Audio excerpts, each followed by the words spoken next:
In this lecture, we will discuss solution of one-dimensional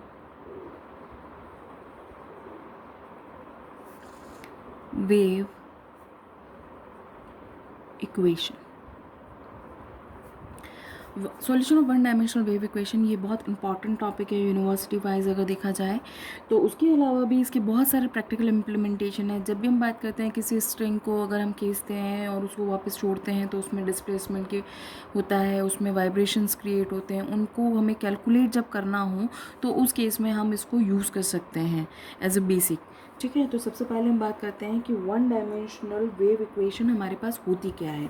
तो इसकी जो हमारे पास एक स्टैंडर्ड इक्वेशन है, इसको हम लिखते हैं del 2y upon del t square is equal to C square of del 2u over del x square. यानी यहाँ पे y आपका डिस्प्लेसमेंट को शो करता है, t आपके टाइम को शो करता है, x यहाँ पे आपके डिस्टेंस या x आपकी स्ट्रिंग की लेंथ को भी बात कर सकते हैं। तो इसी तरह से हमारे पास ये जो वैल्यूज़ हैं ये डिफाइन करते हैं हम ऐसे।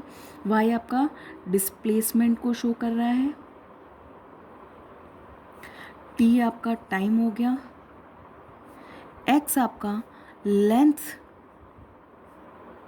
या कह लें कि डिस्टेंस की बात करेंगे, दोनों में से एक जो भी आपको कहा है उसकी बात होगी। ठीक है, इसको डिफाइन कर रहा है। तो जब हम बात कर रहे हैं किसी भी वेव इक्वेशन की, तो सबसे पहले हम बात कर रहे हैं कि किसी एक स्ट्रिंग को ही ले लेते हैं कि हमारे पास ऐसे कोई स्ट्रिंग है वो इस तरह से है। तो यहाँ पे x इक्वल टू 0 यानी इस पॉइंट पर हमारी स्ट्रिंग की लेंथ क्या है, 0 है। तो डिस्प्लेसमेंट भी हमने कहा कि यहाँ पे 0 है। यहाँ पे हमारे पास x is equal to l है, तो यहाँ पे हमारे पास डिस्प्लेसमेंट क्या है, 0, क्योंकि कोई भी चेंज नहीं हो रहा है इसमें मोशन में। अगर हम इसको स्ट्रेच करते हैं, ठीक है, तो हमारे पास हम ये मान के चलते हैं कि इसको स्ट्रेच करने पर इस तरह से कोई कर्व बनता है और उस कर्व को हम y is equal to F X से डिफाइन करते हैं at t is equal to 0 पे। ठीक है, तो अब t इक्वल टू 0 पे ही अगर मैं बात करूं तो चेंज इन डिस्प्लेसमेंट यानी del Y over del T with respect to time t, जो भी चेंजेस हो रहे हैं वो भी क्या होंगे, 0 होंगे, क्योंकि t इक्वल टू 0 पे। जैसे ही t आपका वेरी करेगा 1 2 3 तो ये आपका डिस्प्लेसमेंट इसमें चेंजेस आ सकते हैं। ठीक है, तो यहाँ से हमें इनिशियल कंडीशंस मिलती हैं। इनिशियल कंडीशंस क्या मिली हमें, पहली कंडीशन हमें मिली इसके लिए बाउंड्री कंडीशन, वो मिली हमें कि y की वैल्यू 0 होती है कब, व्हेन x इक्वल टू 0। दूसरी कंडीशन हमें क्या मिली कि y की वैल्यू 0 होती है कब, जब हमारे पास x की कोई भी लेंथ हो। तीसरी कंडीशन अगर हम बात करते हैं at the time t is equal to 0 पे, तो हमारे पास y is equal to F of X होता है कब, when t is equal to 0 हो। चौथी कंडीशन की हम बात करते हैं कि हमारे पास y इज इक्वल टू 0 होता है del Y over del T, कब 0 होता है, when t is equal to 0 हो। तो हमारे पास ये तो हो गई क्वेश्चन, इस क्वेश्चन के साथ ये सारी हो गई कंडीशंस। तो ये हमारे पास स्टैंडर्ड है। यहाँ पे बस हमारे पास अगर क्वेश्चन आता है तो फंक्शन की एफ ऑफ एक्स की वैल्यू चेंज होती है, X is equal to L की वैल्यू चेंज होती है और बाकी हमारा प्रोसेस एज इट इज़ रहेगा। तो अगर आपने इस सॉल्यूशन को समझ लिया तो आपके पास जितने भी न्यूमेरिकल्स आ जाएं, आप सारे न्यूमेरिकल्स इजीली सॉल्व कर पाएंगे। तो सबसे पहले हम इसको कैसे सॉल्व करना है वहाँ से स्टार्ट करते हैं। ठीक है, तो ये तो हमारा इसका बेसिक हो गया। ठीक है, तो अब हम बात कर रहे हैं हमारी पहली जो इक्वेशन है, इक्वेशन हमारे पास क्या है, del 2y upon del t square is equal to C square del 2y over del x square. इस इक्वेशन में हमारे पास y डिपेंड कर रहा है t और x पर। मेथड ऑफ वेरिएबल सेपरेशन से बात करें तो y डिपेंड कर रहा है किस पे, x जो कि x का फंक्शन है, t और जो कि t पर डिपेंड कर रहा है। तो इससे जब आपने इसको लिखा तो इसको कैसे लिखा आपने, इक्वेशन नंबर 1, इक्वेशन नंबर 2। ठीक है, आपने इसको यूज़ किया तो इसको कैसे लिखा, X T double dash is equal to C square X double dash of T, लिख सकते हो आप इसको ऐसे। ये हमने अपने पहले मेथड जो हमने डिस्कस किया था इससे पहले वाले वीडियो में, वेरिएबल सेपरेशन मेथड, उसमें बताया था कि इसको कैसे लिखेंगे। तो अब हम इसको लिख सकते हैं X double dash upon X is equal to, variables को सेपरेट करना है क्योंकि वेरिएबल सेपरेशन मेथड है, ये आ गया। अब हम क्या करेंगे, इज इक्वल टू के एज्यूम करेंगे। अब इज इक्वल टू के एज्यूम करने पर हमारे पास के की डिफरेंट वैल्यूज़ हो सकती हैं। तो हम यहाँ पे के 3 केसेस डिस्कस करेंगे। पहला केस डिस्कस करेंगे जब हमारे पास के की वैल्यू क्या हो, कोई भी पॉजिटिव वैल्यू हो, के हमारे पास पॉजिटिव हो, या हम ये कह सकते हैं that means K is equal to P square. ठीक है, फिर दूसरा केस हम डिस्कस करेंगे when K is equal to minus of P square, और तीसरा केस डिस्कस करेंगे when K is equal to 0। इन तीनों कंडीशन से हम 3 सॉल्यूशन निकालेंगे और फिर हम ये चेक करेंगे कि which one is the perfect fit to the our equation. ठीक है, तो हम सबसे पहले निकाल रहे हैं। तो यहाँ पे हमने लिखा x double dash upon X is equal to 1 upon C square T double dash upon T is equal to P square. अब आपने first part and last part को यूज़ किया सॉल्यूशन बनाने के लिए। x double dash upon X is equal to P square है आपके पास, इससे आपने इक्वेशन लिखा x double dash minus of P square X is equal to 0। क्योंकि सेकेंड ऑर्डर इक्वेशन है तो यहाँ पे हम क्या निकालेंगे, इससे ऑक्सिलरी इक्वेशन निकालेंगे और फिर हम इससे CF निकालेंगे और वही हमारा कंप्लीट सॉल्यूशन होगा। क्योंकि यहाँ पे right hand side of the equation 0 है, इसलिए यहाँ पे PI क्या हो गया हमारे पास 0। यहाँ पे अब हम यूज़ करेंगे ऑर्डिनरी डिफरेंशियल इक्वेशन के लिए जिस तरह से हम CF निकालते थे। ठीक है, तो यहाँ से अगर हम लिखना चाहें तो लिख सकते हैं D square minus of P square X is equal to 0। तो यहाँ से ऑक्सिलरी इक्वेशन आपने लिखा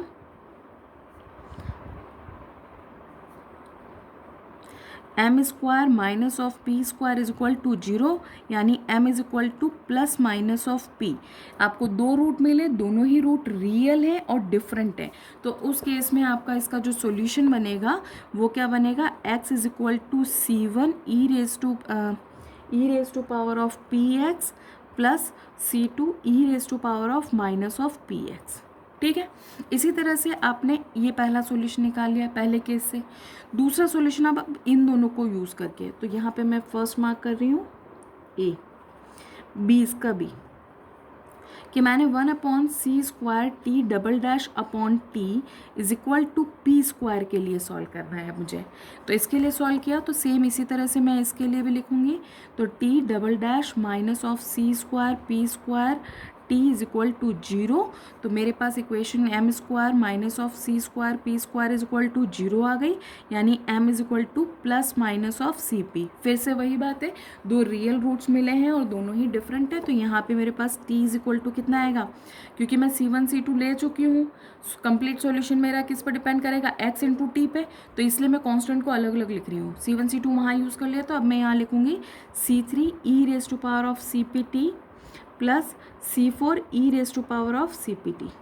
तो ये आ गया। तो इससे जो सॉल्यूशन निकला वो हमारे पास क्या आया, y is equal to X T which is equal to c1 E raise to power of P X plus c2 E raise to power of minus of P X multiplied by c3 E raise to power of C P T plus c4 E raise to power of C P T. ये आ गया आपके पास। ठीक है, ये तो आपने लिया k is equal to P square के लिए। अब हम इसका सेकंड पार्ट डिस्कस करेंगे।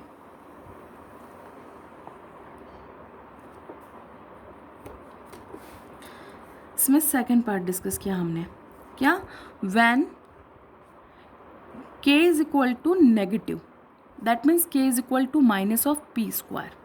ठीक है, तो माइनस ऑफ पी स्क्वायर के लिए जब हम लिख रहे हैं इसको तो कैसे लिखेंगे, देखिए x double dash upon X is equals to 1 upon C square T double dash upon T which is equal to minus of P square.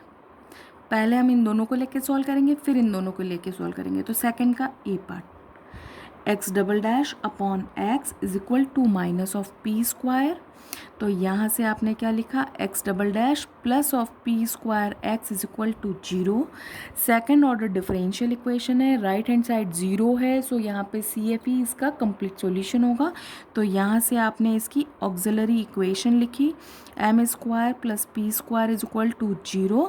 तो आपके पास m की वैल्यू कितनी आ गई, plus minus of iota p, imaginary value आई है, इसीलिए यहाँ पे आप x इज इक्वल टू कितना लिखोगे, c1 cos of p x plus c2 sine of p x।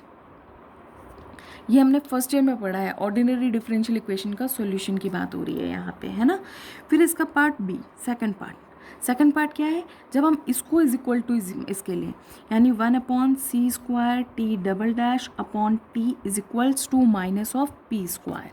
तो आपके पास कितना आया, t डबल डैश माइनस ये इधर आ गया तो plus c² p² t is equal to 0। तो यहाँ से आपने इसकी ऑक्सिलरी इक्वेशन लिखी m² plus c² p² is equal to 0। That means m is equal to आपको कितना मिला, प्लस माइनस आयोटा cp।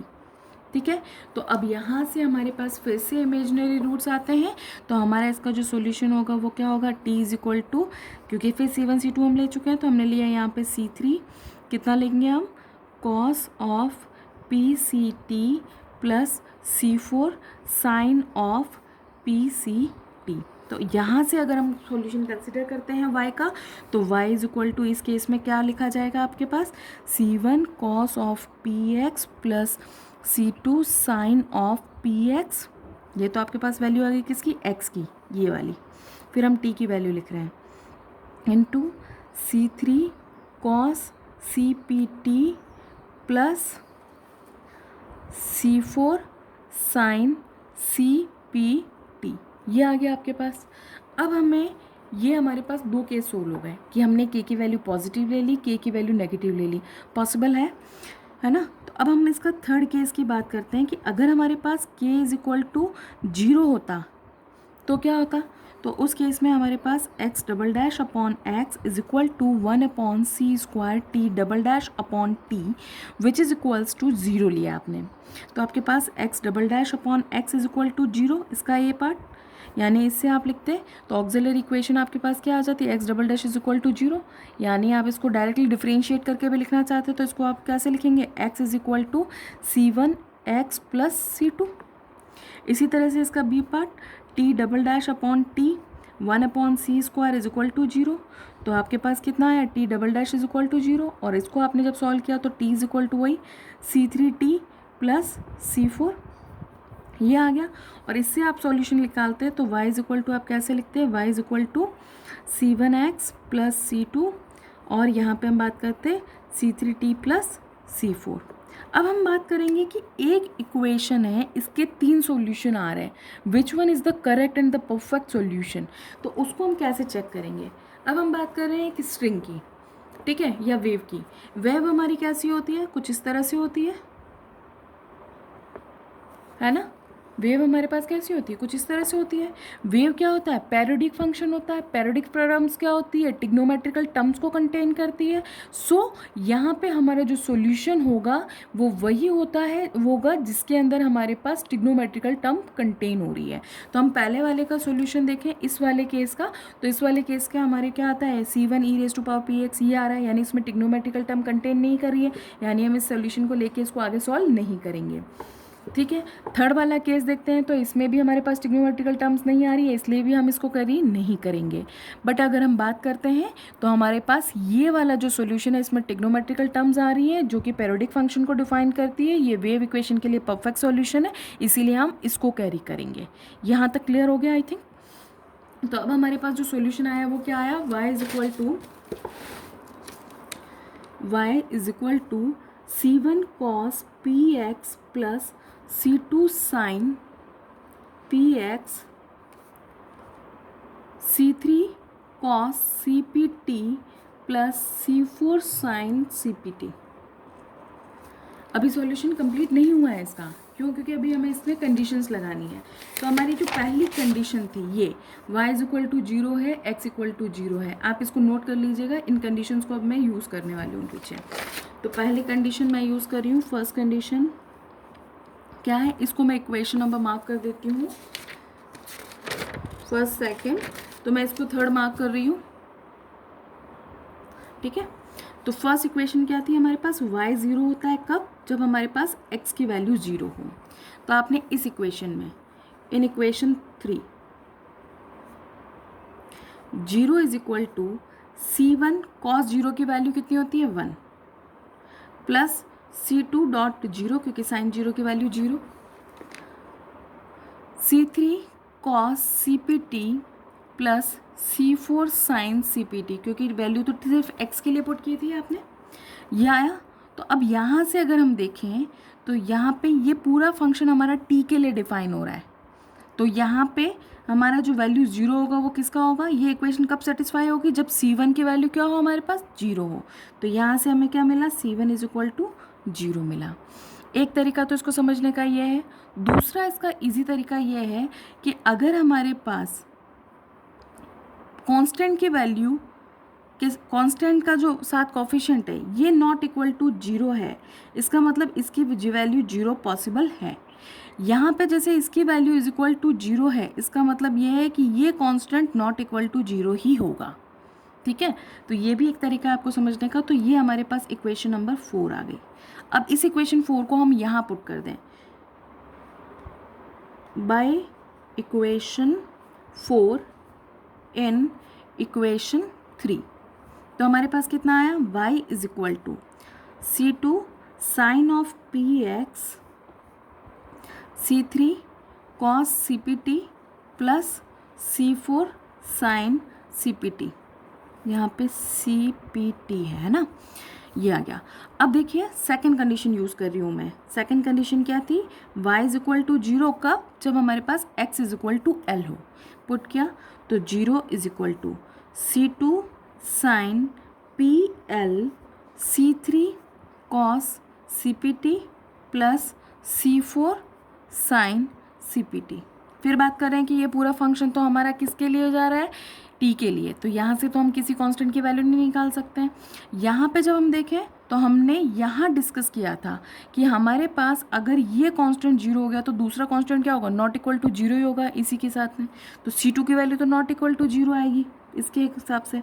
तो क्या आएगा, sine PL is equal to क्या आएगा, 0। साइन PL 0 कब होता है, जब sine PL is equal to क्या हो, साइन n पाई हो। यानी इसका मतलब क्या हो गया, P is equal to n pi upon L। अब ये वैल्यू, ये जो आया आपके पास इक्वेशन नंबर, इसको हम मार्क कर देते हैं 5, बाय इक्वेशन 5 इन इक्वेशन, ये हुआ हमारे पास 5, अब ये आ गया 6, by equation 6 in equation number 5। तो अब हमारे पास y इज इक्वल टू कितना आया, चेक करिए, C2 sine n pi x upon L C3 cos of CPT plus C4 sine of CPT। ये बेसिक है, अगर आपको ये बेसिक समझ में आ गया तो ये पूरा वेव इक्वेशन कंप्लीट समझ में आ जाएगा।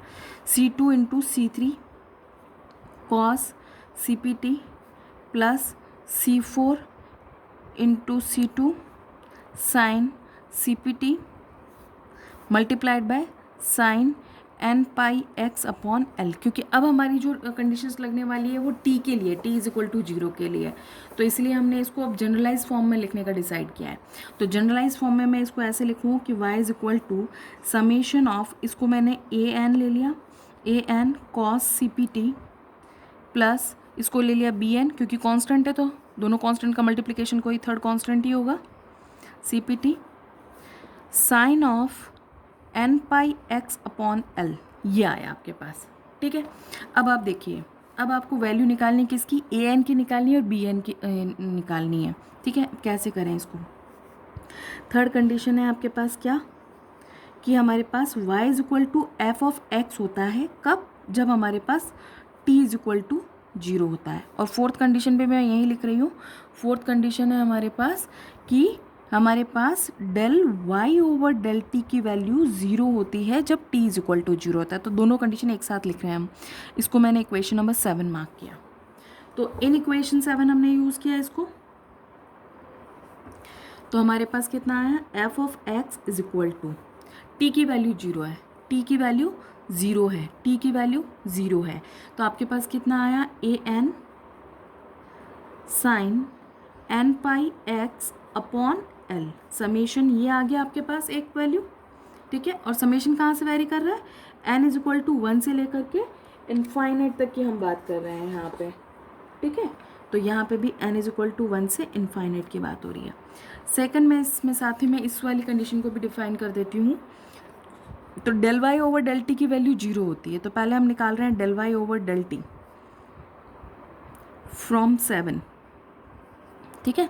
Del Y over del T is equal to कितना आएगा, summation N is equal to 1 to up to infinite A N cos का अगर आपने करते हैं तो आपके पास कितना आता है, साइन माइनस का आएगा, minus sine C P T upon L, C P upon L हमारे पास लास्ट में कॉमन लिख लेंगे इसलिए मैं अभी नहीं लिख रही, प्लस बी एन साइन का किया तो कितना आ गया, cos C P T upon L, और यहाँ से पूरे टर्म में से क्या कॉमन निकला आपके पास, सी पी अपॉन एल, और ये जो साइन वाली टर्म थी ये तो एज इट इज़ ही रहेगी क्योंकि ये तो एक्स की टर्म थी आपके पास, N pi X upon L. तो अब आपने यहाँ पे कंडीशन लगाई कि टी 0 हो तो ये इसकी वैल्यू भी 0 है, तो ये टर्म 0 हो गया, इज इक्वल टू टी की वैल्यू 0, टी की वैल्यू 0, तो यहाँ पे ये टर्म 0 हो गई। अब आपके पास क्या बचा, summation N is equal to 1 to up to infinite B N, cos 0 value 1 हो गया, कितना बचा, C P upon L sine of N pi X upon L, ये आ गया हमारे पास, ठीक है। अब इन दोनों से हमें क्या करना है, वैल्यूज़ को फाइंड आउट करना है, तो वो कैसे करेंगे चेक करते हैं अभी।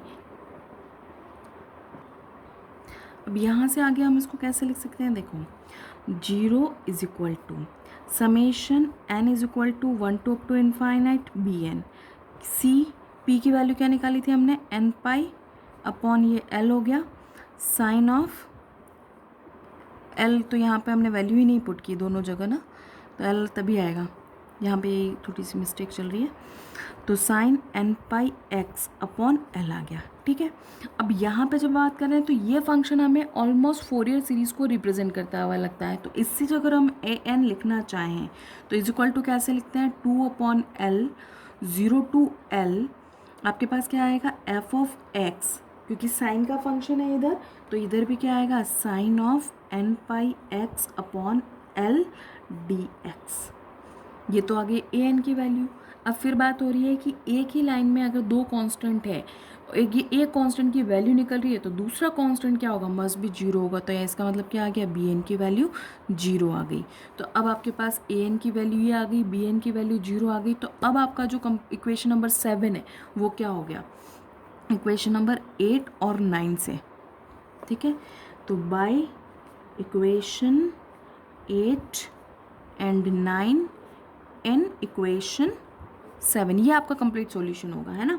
तो y is equal to summation n is equals to 1 to infinite cos c, p की वैल्यू पुट कर रही हूँ मैं, तो N P T upon L sine N pi X upon L, और यहाँ पे मेरे पास क्या आ गया, ए एन, तो मैं यहाँ लिख सकती हूँ where A N is equal to 2 upon L 0 to L F of X sine N pi X upon L dot D X, ये मेरे पास क्या आ गया, इसका सॉल्यूशन आ गया।